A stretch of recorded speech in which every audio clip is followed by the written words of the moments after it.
Scott Button, founders of Unruly. Personally, I'm very happy that you made it, that you join us. And we were just discussing before what kind of questions I would ask. So private questions, we were told. we were promised private questions. Yeah, well, let's see if I can deliver. The first one is probably not that kind of personal or private, but how flexible does an organization have today, you know, in your eyes, to enable you to do your job and your employers' jobs, of course, employees? Do you want me to take that one, or do you want to... I'll you sure? Okay. Yeah, so very is the answer. One of the interesting things about Unruly is, so we were one of the very first kind of agile practitioners in terms of engineering and development. And one of the things that we've really explicitly tried to do is roll it out across the entire business over the last few years. So in a very, very rapidly changing environment where there's lots and lots of uncertainty, the ability to respond quickly at all levels of the organization, across functions and to market, is really critically important and can't be underestimated. So all of the employees are always on and in a digital arm's reach? One of our core values is to embrace change. And I think that's the key, being prepared for the unexpected. And this is what we work with clients towards as well. Marketing is increasingly real-time. Success on social happens very quickly. So we're all working in a kind of hyper-accelerated environment, and it's important that our staff are tooled up to cope with that, and also mentally prepared and psychologically prepared as well. Because what you don't want is a bunch of supremely, awesomely talented staff who then burn out 6 months down the line. Exactly. Talking about tech innovation, we all are acting in a tech environment. Will that be necessary and the key driver for the next big thing? Would it all be about technical, performance-driven things? Shall I start and then you chip in? We're a tech company. We're founded on tech. We deliver awesome campaigns for clients because of our tech, our unique data, our unique technology. But I always say imagination trumps technology. And it's the combination of the two. Fantastic ideas, brilliantly executed by passionate people using that technology. It's about applying the technology to hit the campaign KPIs and to wow our clients. So people talk about innovation like it's some sort of aspirational thing. I mean, it's just a hygiene factor, yeah? The pace of change in the external ecosystem is so fast. If you're not constantly evolving to keep up with that, you just get left behind. And it's one of the challenges as you're kind of growing and scaling, is to keep kind of the pace of your own internal change as fast as it was before and in tune with the external market. So as we all know, there will be many next big things, but from your point of view and from your look and view on the industry, what will be probably the one next big thing? Will it be mobile? Will it be multi-screen? Will it be RTB, native? They've already happened. So what's the next then? Well, no, so it's a funny thing, isn't it? The future is unequally distributed in terms of its arrival now. So a lot of the things that our clients or agencies and our publishers are dealing with are precisely those three things. And you see people at varying levels along the curve in terms of both mobile and programmatic. But that's certainly areas that we've been focusing on very, very heavily over the last year, and will continue to do. About a quarter of our publishers see over half of their traffic from mobile. 50-60% is not uncommon, higher still amongst millennials. So it's not like it's optional. It's kind of here and arrived. It's just kind of hit people faster than they were expecting, and they're not as prepared as they would like to have been.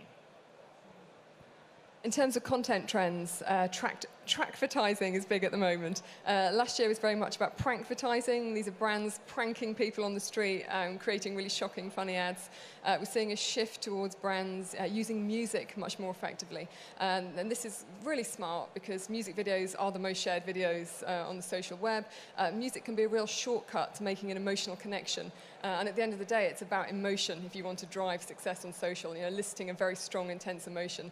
So we've just seen a new ad take over as the most shared ad of all time, and that's Shakira La La La for Activia, and we expect to see lots more trackverts coming down the pipe. In terms of nice little apps that are the future, well, last week's feature and new last week was Hyperlapse, which is insanely awesome little tool that I'd recommend anyone try out. It can make even the most mediocre videographer look like a rock star.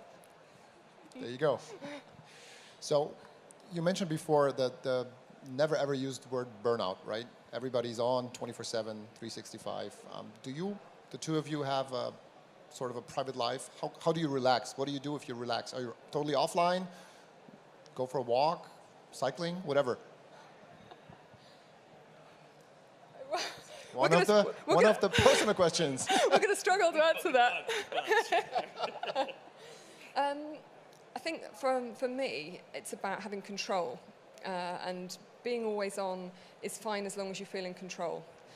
So with all of our Unrulies, whether it's founders, whether it's the newest interns, everyone is dedicated and is going to be there when they're needed and at the critical moments. But at the same time, everyone has the flexibility to not be there that afternoon because maybe there's a school play you want to go and see, or maybe your mum's ill in hospital and you need to go and visit her. So it's about recognizing our people as being people in the round and meeting their emotional needs as they travel through life. It's not just about being a parent or about being a working mum. We all have elder relatives and commitments that we want to meet. So that is what we practice with our own employees, and that's how we are with our own personal lives, I'd say. Well, I'd love to know if your opinion's different. Rubbish. No. So I think, I mean, there's a difference between senior management, particularly when you're running a global business. So it's very difficult to switch on when you've got, say, Singapore that's +8, you've got, West Coast US, which is -8. It does kind of run round the clock. But beyond that, honestly, it's a little bit of a myth. It's a bit of macho posturing, yeah? We work in advertising, yeah? Agencies and clients go home on a Friday afternoon, yeah? I have worked in businesses that are more genuinely 24/7 when stuff goes through the weekend. But for most people, they get a good couple of days off at the weekend. You come back on Monday, refreshed and ready to start again. So I don't think it's quite as bad as people make out. What is, if there is the one and only, best advice you've ever received? And did you take it? Other than don't take any. Could be one. So no, I mean, the best subgenre of that is probably don't listen to VCs and advisors too much. I think that's good advice to entrepreneurs. They mean well and they know a lot and they can pattern spot and they've got good generalist knowledge, but they never know your kind of niche, the micro piece, the bit of the market you're in, as well as you do. So, just taking it with a pinch of salt and trusting instincts, I think is really, really important. I also agree that advice is overrated. And I always say to people, I'm really happy to give you my advice, but I don't suggest you follow it. I think you need to trust the courage of your own convictions. And be data-driven, be rational, but also have an instinct. And as you get more experience, you become more confident in making decisions. I think the other thing I would say is don't look backwards, because there will always be decisions that you regret and things that haven't quite gone as planned, and it's always good to be looking forward and thinking what's coming next and planning for tomorrow. Professional question. What turns a video into a social video? When does it become social? Is there a certain count of views or shares, or what makes it social? Put simply, social video is shareable video. So any video that's designed to be shared, we would class as a social video. Has the potential to be social. When do you know you have a social success? Well, these metrics are really changing. So a few years ago, you might say, if I have 1 million views on YouTube, then that constitutes social success. But you can buy media, you can buy views. So we would say don't measure success in terms of views. We would say shares are the currency of social. So measure success in terms of shares and audience responses, reactions, and participation. And buying shares is more difficult or not possible today, or because you said you can buy views and you can buy fans, and I would assume that you could also buy shares. Maybe it's not that easy because you have to share, and then I know who you are. So a share is a real genuine endorsement. This is people who genuinely watch content and like it enough and feel enough affinity to be prepared to risk their personal brand and share it with their networks. Do you have anything to add to that, Scott? Yeah, so if you're buying reach, then you'll always get a certain amount of sharing based on the intrinsic quality of the content. So I guess the two things we'd look at. So the critical metric is share rate. How many, for every 100 views, how many shares are you getting? That really tells you the intrinsic kind of quality, shareability of the content. And that's something that you can't fake out. Your content either has that or it doesn't. And the better that quality is, the more shareable that content is, the more of a bang you get from paid media. So it's kind of the combination. It's one, having content that's meeting a certain quality threshold, and then two, putting as much paid media behind that as that deserves to get kind of maximal output in terms of shares, in terms of viral views, in terms of earned media. It's true. One of the things we found over the past couple of years in particular is there's lots more video content out there. There's so much content clutter, and we've reached a situation of content shock. This is where people are bombarded with so much content, they can't take any more. So the bar has become much higher for brands who really do want to cut through and engage. And not enough data-driven decision-making, not enough science. There's been this kind of myth, and marketers have been beholden to, that social success or viral success is kind of unpredictable.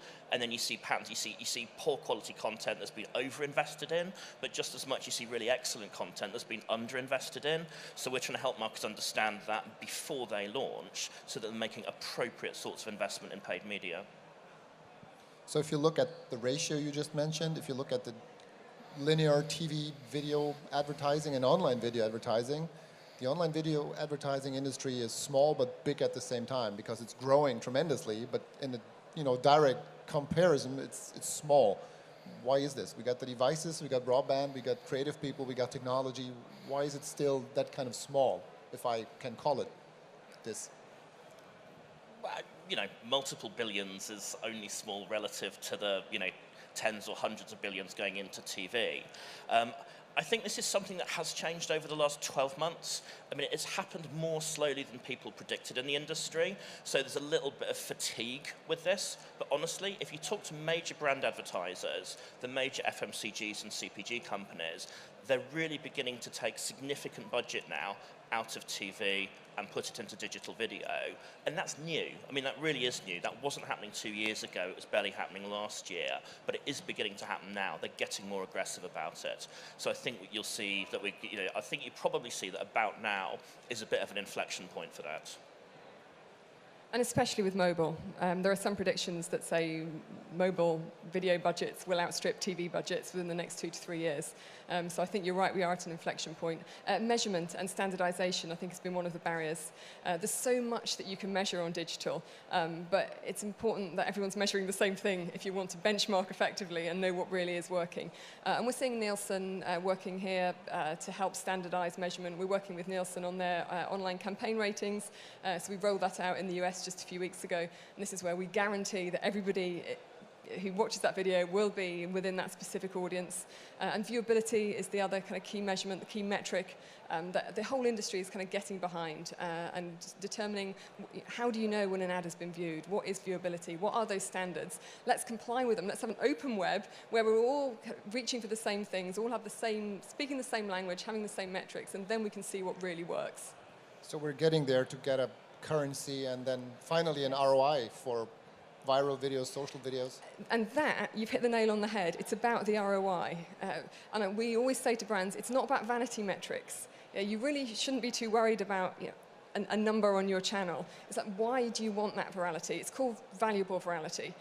There needs to be a business value to it. Is it about driving people to the site to find out more about your product? Is it about increasing footfall? Is it about data capture? What is the value to the business? What is the value of that virality?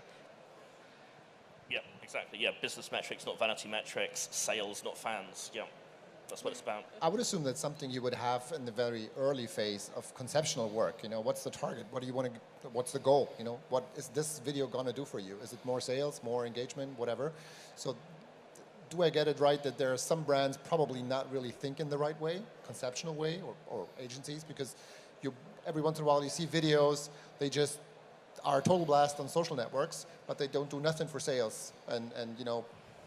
Absolutely.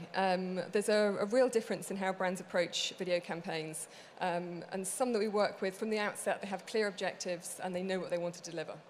So when we worked with Mercedes on a U-Drive campaign, and it was TV and digital across the media, and it was all about raising awareness, reaching a new audience, and ultimately increasing sales. Sales increased 27% during the campaign.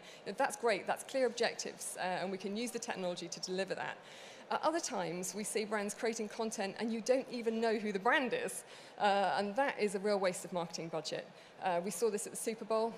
There was an auto ad that had a lot of money spent on it, big celebrities featured in the video. But when we did tests on it afterwards to see what the brand recall was like, and only 7% of people knew which brand it was for. 4% of people thought it was for a competitive brand. So it's really about making sure the brand is integral. Exactly. I mean, in a way, we're not saying anything new here, but it takes some time, I think, to get to this intersection of, traditional marketing discipline and the new and the social. And it's easy for marketers and vendors selling to them to get kind of caught up in hype and in fads. But it's really, really important to link the two. So yes, videos that go viral are kind of exciting and make you feel important and make you feel famous. But unless the brand is integral to that story and the consumer can go away remembering that brand, feeling better towards that brand, more likely to purchase from that brand, then nothing is being achieved. It's all wasted money. So the intersect of those two, incredibly, incredibly important. Final questions. Through the growth rates of smart TVs and, gaming consoles, connected devices, will video be the major key on those screens to drive your campaigns instead of classical TV linear video advertisements because of measuring and different things? I mean, I think, we're just entering, honestly, have already entered a world that is just multi-screen. It's just screens that are connected via IP.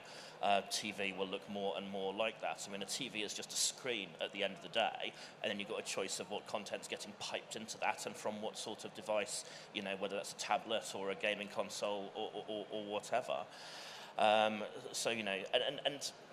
Again, we shouldn't, you can't really overstate this around mobile. Mobile is getting to the status where it's really the first screen. It's a screen that everyone carries with them all the time. You consult with it 150 times a day. I think that's the stat, that's the number. And you look at consumption, so many sites, so many applications are now seeing the majority of their traffic, the majority of time spent come from smart screen. And you can't overstate that. It's just turning the world upside down.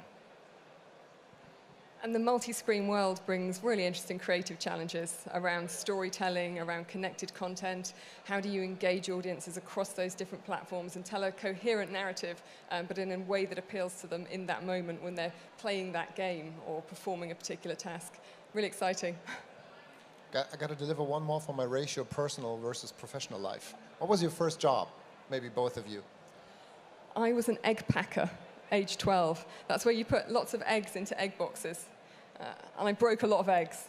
You broke a lot of them. Okay. Right, this is a tie. So, jointly unglamorous McDonald's washing floors at a weekend, but I wasn't very impressed with that. So, I shouldn't say this on public record, but I used to, what should we say? Copy and distribute computer games. There you go. In my bedroom as a teenager. So that was my first entrepreneurial venture. We had Carolyn this morning here from IBM, Carolyn Taylor, and she said the most important thing is to leave your comfort zone and to go out there and hunt new things. So you left the eggs and you left the copying business, and here you are. Thanks for coming. Thank you very much. Have a great show. Thank you. Thank you. Thank you so much.